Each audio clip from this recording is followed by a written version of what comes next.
ক্ষমতা ছেড়ে দিতে বাধ্য হওয়া শেখ হাসিনা এবং তার দল আওয়ামী লীগের একজন সাংসদ সাকিব।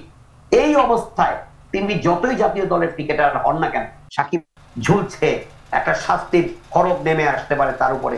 এসব চিন্তা ভাবনা করেই কি সাকিব এই সিদ্ধান্তটা নিয়ে গেছেন কিনা এরকম কথাও হচ্ছে। কেউ কেউ বলছেন সাকিব ক্রিকেট বোর্ডের কাছ থেকে তথা সরকারের কাছ থেকে, কারণ ক্রিকেট বোর্ড তো সরকারের বাইরে নয়, ক্রিকেট বোর্ডের সঙ্গে কথা বলেছেন, যেটা তিনি বলেছেন।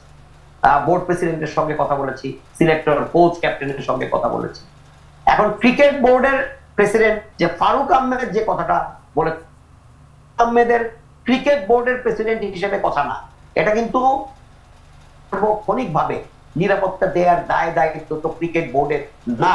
এখন এটা করতে পারছেন না এই কারণে, এটা আমার ধারণা যে যেহেতু সাকিবের বিপক্ষে একটা খুনের মামলা দায়ের করা হয়েছে এবং সাকিব কোর্টে নিজেকে নির্দোষ প্রমাণ করতে না পারেন বা প্রমাণিত না হন, তার আগ পর্যন্ত তো আইনের আসামি বলতেই হবে।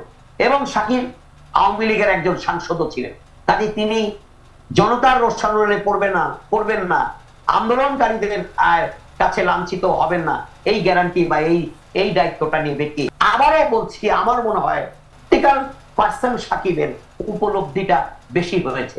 ক্রিকেটার কনসার্ন তিনি যদি বেশি থাকতেন, ক্রিকেটার কানেক্টেড হতেন বা শুধুই ক্রিকেটার হতেন, আজকের এই প্রসঙ্গের অবতারণাই ঘটতো না। কাজে আমার মনে হয় পরিবেশ পরিস্থিতি তাকে এই সিদ্ধান্ত নিতে বাধ্য করেছে। আমি সাকিবের প্রতি শ্রদ্ধাশীল, পারফর্মার সাকিবকে আমি রেসপেক্ট করি, বাট রাজনৈতিক অঙ্গনে সম্পৃক্ত হওয়ার তেতো দিকটা সাকিব এবং মাশরাফি হারে হারে টের পেয়েছেন। তাদের ক্রিকেট ক্যারিয়ার সত্তার প্রতি শ্রদ্ধা রেখে বলছি, তারা দুজন আমার কাছে মনে হয় খুব ভালো মানুষ, কারণ তাদেরকে আমি একদম 17-18 বছর বয়স থেকেছি।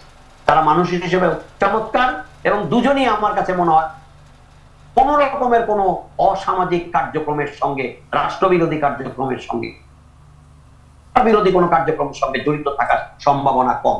কিন্তু রাজনৈতিক সম্পৃক্ততার কারণে এবং সরাসরি এক দলে নাম লেখানোর কারণে তারা সর্বজন গ্রহণযোগ্যতা হারিয়েছেন।